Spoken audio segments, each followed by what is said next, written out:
So good morning. So today's topic for discussion is about generation of computers. So you already know what generation of computer is. So let's have a small introduction on that. The history of computer development is often referred to in reference to the different generation of computing devices. Okay. So each generation of computer is characterized by a major technological development that fundamentally change the way computers operate, resulting in increasingly smaller, cheaper, more powerful, and more efficient and reliable devices. So, we all know that this computer has a very long history. Okay, so each generation of computers depended on each technologies, and based on those technology, the speed and efficiency of the computers was increasing. So let us see how the computer generations have evolved through centuries. Okay, so let us see first generation. So what was the time period for first generation computer is that 1940 to 1956. So what was the main technology used in first generation computer? It is vacuum tubes. You can see it in the picture. Now, this first generation computers used vacuum tubes for circuitry, magnetic drums for memory, and were often enormous, taking up entire room. You can see the picture, the last picture. You can see it requires a lot of space. So it was using for vacuum tubes were used for circuitry, and then magnetic drums were used for memory. Okay, it was very expensive and it consumed great deal of electricity, and it also generated a lot of heat, which was often the cause of malfunctions. So because it produced a lot of heat outside, it always had errors and malfunctions. Okay, that was one of the drawback of first generation computers.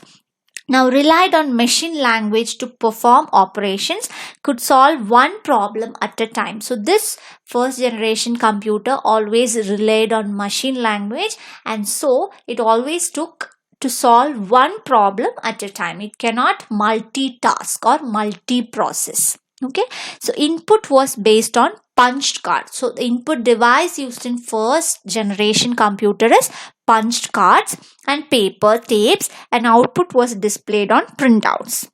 You always get the outputs as printouts. Now UNIVAC and ENIAC computers are examples of first generation computing devices. So some of the examples which you can state for first generation computers are UNIVAC and ENIAC. Okay, so that is about first generation computer. So now let us see what second generation computer has to say. So second generation computer comes from the period of 1956 to 1963, and the main technology used in second generation computer was transistors. Okay, now this transistors was something which is replaced for vacuum tubes. So first generation computer used vacuum tubes. Now this transistors replaced vacuum tubes, allowing computers to become smaller. Okay, faster, cheaper, and more energy efficient and more reliable than their first generation predecessors. So it found something which is better than the vacuum tubes. So still relied on punch card for input, but the input device was still punch cards and printout for output. Okay, so only the main circuit or circuitry memory changed, but the input and output device were the same.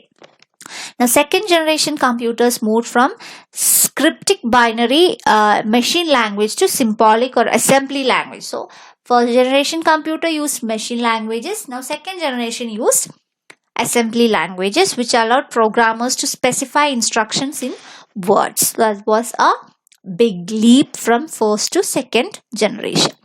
So, high-level programming languages like COBOL and Fortran were used in second generation computers. So it was much better than the first generation computer, and the period was from 1956 to 1963. Okay, now let us see the third generation, that is 64 to 71. Okay, and now this used something which is better than transistors. What are they? That is integrated circuit. Okay, so integrated circuit was used. You can see the picture of that circuit. It is smaller. Okay, the transistors were miniaturized and placed on silicon chips called semiconductors, which increased the speed and efficiency of computers. So instead of punched cards and printouts, users interacted through keyboards and monitors and interfaced with an operating system. So now the use of operating system and keyboards and monitors were introduced. So what happened, how this integrated circuit is inbuilt through this transistors will be made in smaller size, and it is placed on a silicon chip, and that is how integrated circuits were formed. Okay, now they used keyboards and monitors, and also they used operating system, which allowed the device to run many different applications at one time, which is central program that monitor the memory. By using CPUs and all, you can multi-process and multitask by using this processor, these systems. Now computers for first time become accessible to the mass audience because they were smaller and cheaper than their predecessors. So first and second generation computers were not much accessible to others, like for common people, but third generation computer was something which was very well used by a mass number of people. Okay, so that is all about third generation. Now let us move to the fourth generation, that is 1971 to present, you say, but now it is much more much more better by you are using AI, augmented reality, and so many things. No, so fourth generation used microprocessors. Okay, now you can see the picture of that Intel Core 2 Quad. No, that is a microprocessor. What in the first generation filled an entire room could now fill the palm of the hand. So one entire room was the first generation computer, but this is fit into your palm. Now 1981, IBM introduced its first computer for the home user, and in 1984 Apple introduced the Macintosh. Okay, as these small computers became more powerful and they could be linked together to form networks, which eventually led to the development of the internet. So by usage of these small computers, and this could connect to networks, and then what happened, the development of internet came.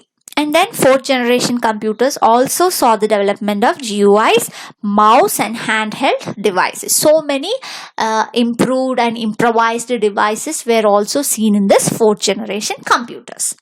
And now fifth generation, present and beyond, it is artificial intelligence. Now you all also have so many other like machine